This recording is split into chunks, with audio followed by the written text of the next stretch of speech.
क्या आप भी देना चाहते हैं अपने घर को एक नया लुक? तो कंचन ट्रेडर्स आपके लिए लाए हैं marble, tiles, Kota stone, granite आदि की बेहतरीन रेंज जो दे आपके घर को एक बेहतरीन लुक। कंचन ट्रेडर्स आपको सभी चीजें उचित दामों पर उपलब्ध कराते हैं और सेल के साथ साथ कंचन ट्रेडर्स मार्बल्स और ग्रेनाइट की सर्विस भी प्रोवाइड करते हैं और फ्री कंसल्टेंसी भी करते हैं। कंचन ट्रेडर्स के पास सारा सामान प्रीमियम क्वालिटी पर मिलता है, तो आज ही कंचन ट्रेडर्स से संपर्क करें। इनकी कॉन्टैक्ट डिटेल्स है कंचन traders 9933211720 9476085912 031922106668 near Birdline Junction 300 meter Calicut Road, Port Blair, South Andaman 744105।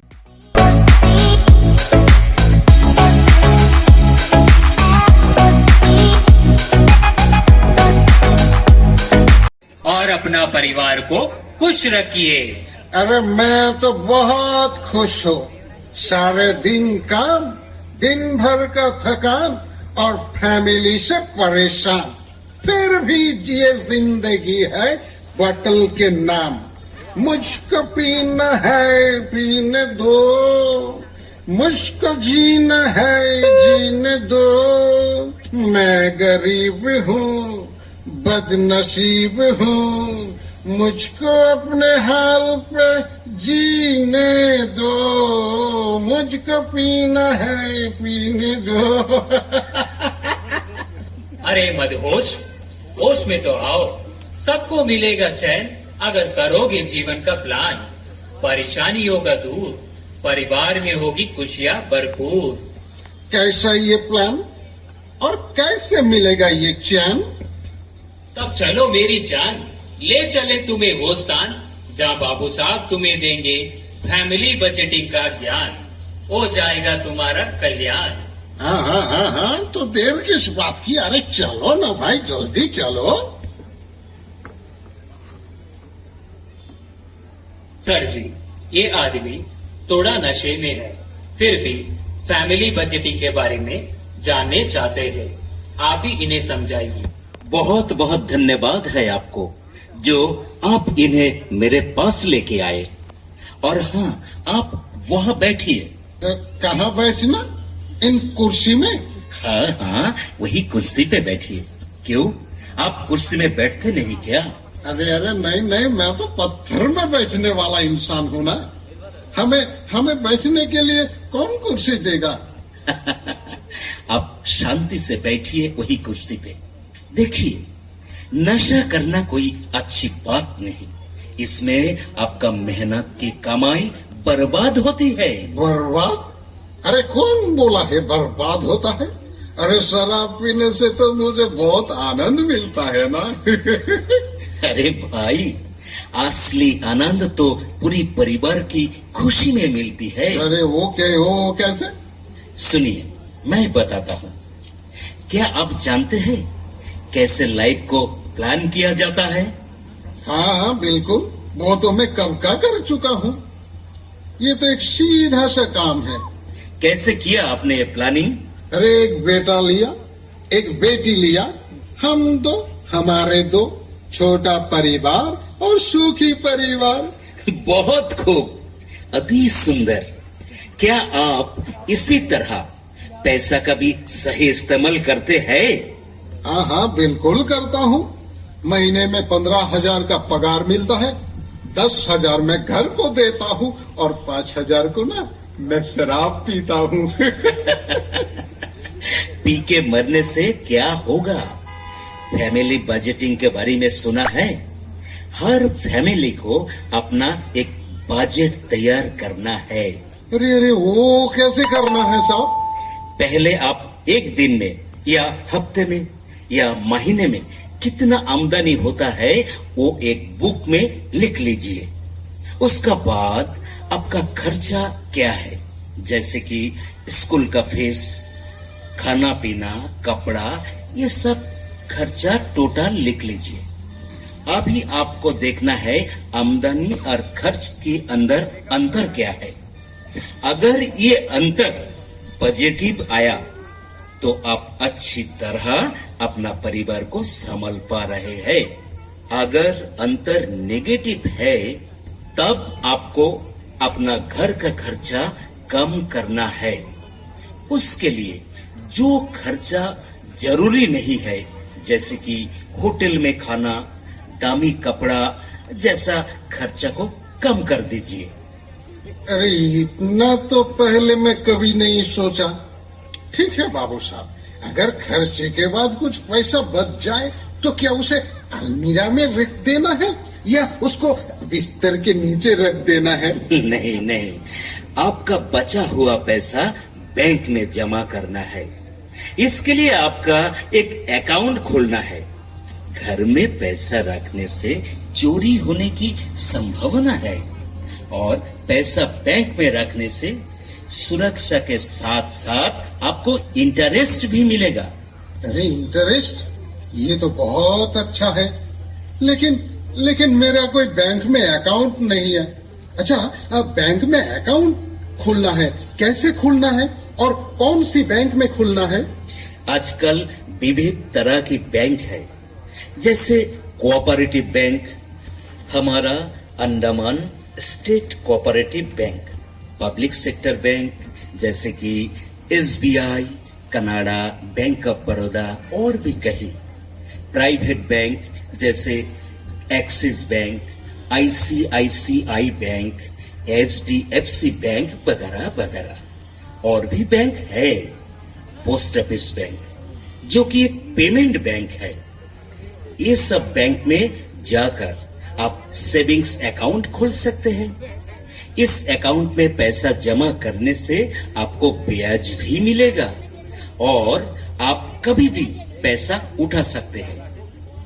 अगर कोई सीनियर सिटीजन है तो उनको इंटरेस्ट थोड़ा ज्यादा मिलेगा।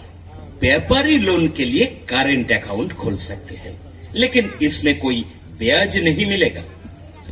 और भी कुछ बताइए ना सर, ये बहुत इंटरेस्टिंग है। जब आप सेविंग्स अकाउंट खोलेंगे तो आपको एक रुपए डेबिट कार्ड यानी ATM कार्ड मिलेगा, जिसके जरिए आप कभी भी ATM मशीन से पैसा निकाल सकते हैं और उस कार्ड में आपको 2 लाख तक इंश्योरेंस भी मिलेगा। अरे ATM कार्ड में इंश्योरेंस, वाह वाह वाह वाह, बहुत बढ़िया बात है। बताइए सर, और क्या क्या फायदा मिलेगा? एक तो है इंश्योरेंस और दूसरा है आपको पैसा निकालने और जमा करने के लिए बैंक में जाने की जरूरत नहीं। आजकल ATM हर कोने में फैला हुआ है। अब जानते हैं, अंडमान में 156 ATM है। अच्छा, और किस किस तरह का अकाउंट खोला जा सकता है सर? और एक है फिक्स्ड डिपॉजिट। अगर आपका पास कुछ पैसा है जो आपको लंबा समय तक उसका जरूरत नहीं होगा, तब वो पैसा आप फिक्स्ड डिपॉजिट में 7 दिन से लेकर 10 साल तक जमा रख सकते हैं। इसमें आपको जो ब्याज मिलेगा वो निर्भर करता है आप कितना समय तक पैसा जमा रखेंगे। फिर एक अकाउंट है रिकरिंग डिपॉजिट। इस अकाउंट में आप हर महीना एक फिक्स्ड रकम जो आपको हर महीना जमा करना है और एक फिक्स्ड समय के लिए जमा रखना होता है। रिकरिंग डिपॉजिट मतलब RD आप 6 महीना से लेकर 10 साल तक बांध सकते हैं। बच्चों का भविष्य के लिए RD सबसे ज्यादा महत्वपूर्ण है। बच्चों का छोटा उम्र से एक RD शुरू करें तो जब उसका हायर एजुकेशन के लिए बड़ी रकम की जरूरत होता है तब आसानी से पैसा उपलब्ध हो जाता है। अच्छा सर, तब कौन सा बैंक में अकाउंट खोलने से मुझे बहुत ज्यादा इंटरेस्ट भी मिलेगा? इंटरेस्ट बैंक पर निर्भर करता है। हर बैंक का इंटरेस्ट अलग अलग है। अकाउंट खोलने के लिए क्या क्या चाहिए? एक फोटो ID जैसा Aadhaar card, passport, voter ID, MNREGA ID card etc। Address proof के लिए ration card, phone bill, electricity bill, किराए के एग्रीमेंट सब कुछ चलता है। अच्छा बाबू साहब, अगर मैं बैंक में अकाउंट खोला और पैसा भी जमा किया, फिर मैं मर गया, तो मेरा पैसा का क्या होगा? मेरा परिवार क्या करेगी? अकाउंट खोलने का समय एक नॉमिनी रखना पड़ेगा। अकाउंट होल्डर के मृत्यु होते ही बैंक को जानकारी देना होता है, तब बैंक उनका सारे पैसा नॉमिनी का अकाउंट पे ट्रांसफर कर देता है। मतलब नॉमिनी को वो पैसा जरूर मिलेगा। नॉमिनी में किसको रख सकता हूँ? आपका अपना किसी को भी रख सकते हैं जिस पे आप ज्यादा भरोसा करते हैं। बाबू साहब, और एक बात, आजकल वो क्या डिजिटल बैंकिंग, हाँ, वही डिजिटल बैंकिंग के बारे में बहुत सुन रहा हूँ। ये क्या है डिजिटल बैंकिंग? डिजिटल बैंकिंग ये सुविधा है कि आप इंटरनेट व्यवहार करके अपना मोबाइल, लैपटॉप, कंप्यूटर के जरिए अपने घर, ऑफिस या किसी भी स्थान से ट्रांजैक्शन कर सकते हैं। एटीएम कार्ड या डिजिटल बैंकिंग के माध्यम से account balance, money transaction, bill payment जैसे electricity bill, phone bill, cable bill, phone recharge सब कुछ कर सकते हैं। बाबू साहब, मेरा एक दोस्त था, एटीएम से पैसा निकालने गया था, पर पैसा निकला नहीं। बाद में उसको पता चला कि उसका पैसा अकाउंट से कट गया। इस हालात में हमें क्या करना चाहिए? तुरंत बैंक को इन्फॉर्मेशन देना चाहिए। बैंक 5 दिन के अंदर ही समाधान कर देगा। अगर 5 दिन के अंदर बैंक उसका कोई समाधान नहीं कर पाया तो 100 रुपया प्रतिदिन पेनल्टी देना पड़ेगा। ये रिजर्व बैंक जो बैंकों का बैंक है, जो बैंकों को कंट्रोल करता है, ये उनका निर्देश है। और बाबू साहब, मेरा बच्चा ना बेंगलुरु में पढ़ता है, हर महीना उसे पैसा भेजना पड़ता है। मैं पैसा भेजने के लिए कभी इसके पास तो कभी उसके पास दौड़ता हूँ। अच्छा, मुझे बताइए, क्या मैं उसे कितने आसान तरीके से पैसा भेज सकता हूँ? 3 तरीके से आप पैसा भेज सकते हैं। आप IMPS के माध्यम से 20,000 तक, NEFT के माध्यम से 2 लाख तक और RTGS के माध्यम से 2 लाख के ऊपर तक रकम भेज सकते हैं। आप अपना मोबाइल, लैपटॉप, कंप्यूटर या बैंक ब्रांच के जरिए पैसा भेज सकते हैं। और एक सुविधा है UPI ऐप। इसमें आप mobile to mobile, account to account कोई भी बिल पेमेंट कर सकते हैं, जैसे पेट्रोल, होटल, दुकान, सब्जी वाला किसी भी पेमेंट। लेकिन उसके लिए आपका पास एक स्मार्टफोन इंटरनेट का साथ होना जरूरी है और अकाउंट मोबाइल से लिंक होना चाहिए। हर बैंक का अपना UPI ऐप है। इसके अलावा आप भीम पे, गूगल पे, फोन पे व्यवहार कर सकते हैं। ये ऐप आप गूगल प्ले स्टोर में जाके डाउनलोड कर पाएंगे।